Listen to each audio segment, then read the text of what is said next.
अंतरिक्ष में कामयाबी की नई इबारत लिखने से ठीक पहले इसरो से एक बड़ी खबर है। खबर ये कि इसरो ने अपने सबसे धांसू सैटेलाइट की लॉन्चिंग अचानक से रोक दी है। देश के करोड़ों लोग इसरो की जियो स्टेशनरी ऑर्बिट में भारत का इतिहास बनते देखने वाले थे, लेकिन अचानक इसरो ने कहा कि हम ये उड़ान फिलहाल के लिए रोक रहे हैं। इसरो ने कहा कि मिशन में कुछ तकनीकी दिक्कतें आ गई हैं, लिहाजा लॉन्चिंग की अगली डेट बहुत जल्द डिक्लेयर की जाएगी। चंद्रयान 2 मिशन के बाद ये दूसरा मौका है जब इसरो ने GSLV की उड़ान को लॉन्चिंग के ठीक पहले रोक दिया। चंद्रयान 2 की लॉन्चिंग के वक्त लॉन्च व्हीकल में तकनीकी खामी आ गई थी, जिसे तुरंत ठीक कर इसरो ने मिशन लॉन्च किया, जो सफल रहा। हालांकि चांद पर लैंडर और रोवर उतारने में इसरो को कामयाबी नहीं मिल पाई। आखिर क्यों रोकी गई GISAT-1 की लॉन्चिंग? इसरो ने श्रीहरिकोटा से पृथ्वी की निगरानी करने वाले देश के पहले अत्याधुनिक उपग्रह जियो इमेजिंग सैटेलाइट 1 यानी GISAT-A के लॉन्च को फिलहाल टाल दिया है। इसरो ने इसकी जानकारी मिशन का काउंटडाउन शुरू होने से ठीक पहले दी। इसरो के ट्वीट के मुताबिक 5 मार्च 2020 के लिए GISAT-1 on board GSLV F10 की लॉन्चिंग तकनीकी कारणों से स्थगित कर दी गई है।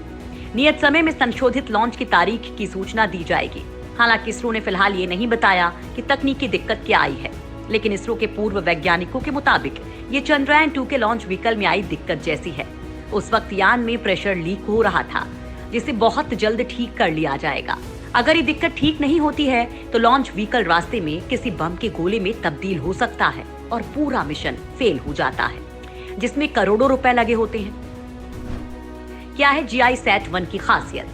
निगरानी की दुनिया का नया तूफान यानी GISAT-1 अपनी तकनीकी क्षमता से पूरी दुनिया में नया तहलका मचाने वाला है, क्योंकि ये उच्च तकनीक वाला अर्थ इमेजिंग सैटेलाइट है जो धरती की रियल टाइम तस्वीरें देने का काम करेगा।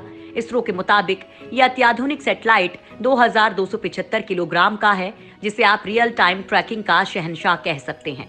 ये देश के पश्चिम से पूर्व दिशा में तेजी से और उत्तर से दक्षिण दिशा में धीरे धीरे पृथ्वी को स्कैन करेगा और इसरो के ग्राउंड स्टेशन पर 2D तस्वीरें भेजेगा। इसमें मल्टी स्पेक्ट्रल और मल्टी रेजोल्यूशन वाले पेलोड लगे हैं, जो पूरी धरती या उसकी किसी छोटे सी सिलेक्टेड भूभाग की तस्वीरें ले सकते हैं। यह high resolution multi spectral visible near infrared, hyper spectral visible near infrared और hyper spectral short wave infrared तस्वीरें ले सकता है। ये मल्टी रेजोल्यूशन वाले इमेजिंग पेलोड से लैस है, जो 50 से 320 मीटर की रेंज तक स्पेक्ट्रल बैंड का उपयोग करके हाई रेजोल्यूशन वाली तस्वीरें ले सकता है। ये देश के लंबे चौड़े भूभाग की रियल टाइम तस्वीरें प्रदान करेगा और पूरे भारत के भूभाग की हर 30 मिनट में हाई रेजोल्यूशन तस्वीरें भेजेगा। ये कृषि, जंगल, खनन, बादलों की संरचना, बर्फ और ग्लेशियर, साथ ही समंदर की मल्टी स्पेक्ट्रल तस्वीरें लेने का काम करेगा। 18 मिनट में इसरो कैसे रचेगा इतिहास? GISAT-1 भारत के उन 2 प्लान्ड अर्थ ऑब्जर्वेशन स्पेसक्राफ्ट में से हैं, जिनको धरती से 36,000 किलोमीटर ऊपर स्थित जियो स्टेशनरी ऑर्बिट में स्थापित किया जाएगा। ये वो फिक्स जगह है जहां से ये सैटेलाइट भारतीय भूभाग के किसी स्पॉट पर हर वक्त लगातार नजर बनाए रखेगा। जियो स्टेशनरी कक्षा में एक उपग्रह की ऑर्बिटल अवधि पृथ्वी की रोटेशनल अवधि के बराबर होती है। इससे पहले लॉन्च किए गए अर्थ ऑब्जर्वेशन सैटेलाइट 600 किलोमीटर ऊपर स्थित ऑर्बिट में स्थापित किए गए हैं, जो पृथ्वी के चारों ओर ध्रुव से ध्रुव के बीच चक्कर लगाते हैं। यानी ये सैटेलाइट लगातार किसी स्पॉट को मॉनिटर नहीं कर सकते हैं। इसे 3 स्टेज वाले geosynchronous satellite launch vehicle GSLV F10 से लॉन्च किया जाना है। GSLV F10 करीब 16 मंजिला भवन जितना ऊंचा यानी 51.70 मीटर लंबा और 420 टन वजनी रॉकेट है, जो लॉन्चिंग के 18 मिनट और 39 सेकंड बाद GISAT-1 को जियो सिंक्रोनस ट्रांसफर ऑर्बिट में पहुंचाएगा, जहां से सैटेलाइट अपने ऑनबोर्ड प्रोपल्शन सिस्टम के जरिए जियो स्टेशनरी ऑर्बिट में मूव करेगा। GSLV F10 उड़ान में पहली बार 4 मीटर व्यास का ओगिव आकार का पेलोड फेयरिंग यानी हीट शील्ड प्रवाहित किया जाएगा।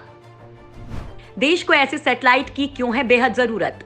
धरती से 36,000 किलोमीटर की ऊंचाई पर यह उपग्रह GISAT-1 पृथ्वी का पूरा चक्कर लगाकर हर 2 घंटे में ठीक उसी पॉइंट पर पहुंच जाएगा। इससे धरती की सबसे तेजी से तस्वीरें ली जा सकेंगी, यानी किसी लोकेशन की सटीक निगरानी हो सकेगी और भी लंबे वक्त के लिए। यानी सेना इसके जरिए दुश्मन की हर हलचल की सटीक जानकारी हासिल कर लेगी और जरूरत पड़ने पर सर्जिकल या एयर स्ट्राइक को अंजाम दे सकती है। इसरो के सीनियर साइंटिस्ट आलोक कुमार श्रीवास्तव के मुताबिक इस सैटेलाइट में हाई रेजोल्यूशन कैमरे लगे हैं, जिनके जरिए हम अपने बॉर्डर्स की निरंतर निगरानी कर सकते हैं। साथ ही देश में किसी भी भौगोलिक परिस्थिति में बदलाव को सटीक मॉनिटर कर सकते हैं। ये छोटी से लेकर धरती के बड़े भूभाग की रियल टाइम तस्वीरें ले सकेगा। साथ ही आपदा और भौगोलिक हलचल की क्विक मॉनिटरिंग कर सकेगा। देश के लिए इसरो उठा रहा बड़े कदम। हिंदुस्तान की सीमाओं की मजबूत किलेबंदी के लिए इसरो एक के बाद एक बड़े कदम उठा रहा है, जो न केवल पाकिस्तान बल्कि चाइना के इरादों को आसमान से खाक करने का काम करेंगे। इसरो इसी साल हिंदुस्तान की पहरेदारी के लिए 10 सबसे शक्तिशाली सैटेलाइट लॉन्च करने वाला है। इसरो की नई प्लानिंग के मुताबिक उनका ज्यादा फोकस फिलहाल देश की सुरक्षा पर है। हिंद महासागर क्षेत्र में चाइना की नौसैनिक गतिविधियां लगातार बढ़ रही हैं। भारत पाकिस्तान सीमा पर आतंकी लॉन्च पैड्स की बढ़ती तादाद और घुसपैठ की घटनाएं देश के लिए बड़ा सिरदर्द हैं, जिन पर चौकस निगाह बनाए रखने की बेहद जरूरत है। लिहाजा आसमान से निगरानी करने के लिए इसरो ने प्राथमिकता को बदल दिया है और अब जासूसी सैटेलाइट्स की लॉन्चिंग पर फुल फोकस कर दिया है। साल 2019-20 के लिए इसरो ने 17 मिशन लॉन्च करने की योजना बनाई थी, लेकिन इनमें 6 अभी बाकी हैं। इसी वित्त वर्ष में प्लान किए गए 6 अर्थ ऑब्जर्वेशन सैटेलाइट्स में इसरो ने 4 को लॉन्च कर दिया है, जो अपना काम शुरू भी कर चुके हैं। वहीं केवल 2 की लॉन्चिंग बाकी है।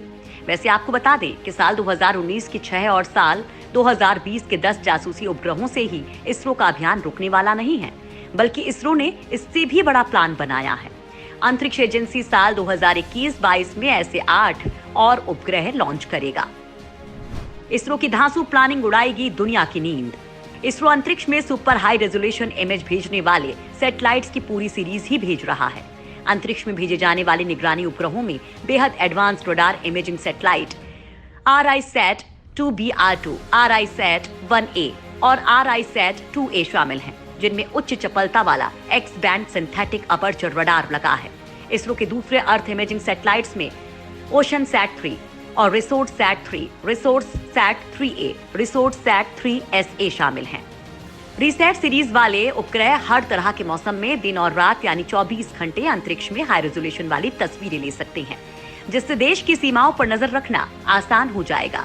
ये सैटेलाइट रात के अंधेरे और खराब मौसम में भी काम करेगा, यानी धरती पर कितना भी मौसम खराब हो, कितने भी बादल छाए हों, इनकी निगाहें उन घने बादलों को चीरकर सीमाओं की स्पष्ट तस्वीरें ले पाएंगी। ये माइक्रोवेव फ्रिक्वेंसी पर काम करने वाला सैटेलाइट है, इसलिए इसे रडार इमेजिंग सैटेलाइट कहते हैं, जो सैन्य बलों के लिए बेहद उपयोगी साबित होंगे। इसरो ने साल 2020-21 में सैटेलाइट्स और लॉन्चर्स को मिलाकर 36 अंतरिक्ष मिशन तय किए हैं, जिनमें 3 स्पेस साइंस सैटेलाइट्स की लॉन्चिंग, 1 तकनीकी प्रदर्शन का टेस्ट, 2 छोटे उपग्रह प्रक्षेपण यानों का test, 10 PSLV, 3 GSLV Mark II, 1 GSLV Mark III और अंतरिक्ष में गगनयान की पहली मानव रहित उड़ान शामिल है।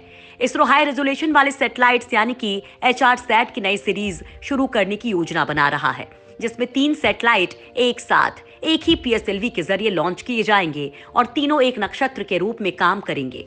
तीनों उपग्रह अंतरिक्ष में उच्च रेजोल्यूशन वाले पैनक्रोमेटिक और मल्टीस्पेक्ट्रल डेटा का कवरेज सिस्टमैटिक अंदाज में दे पाएंगे।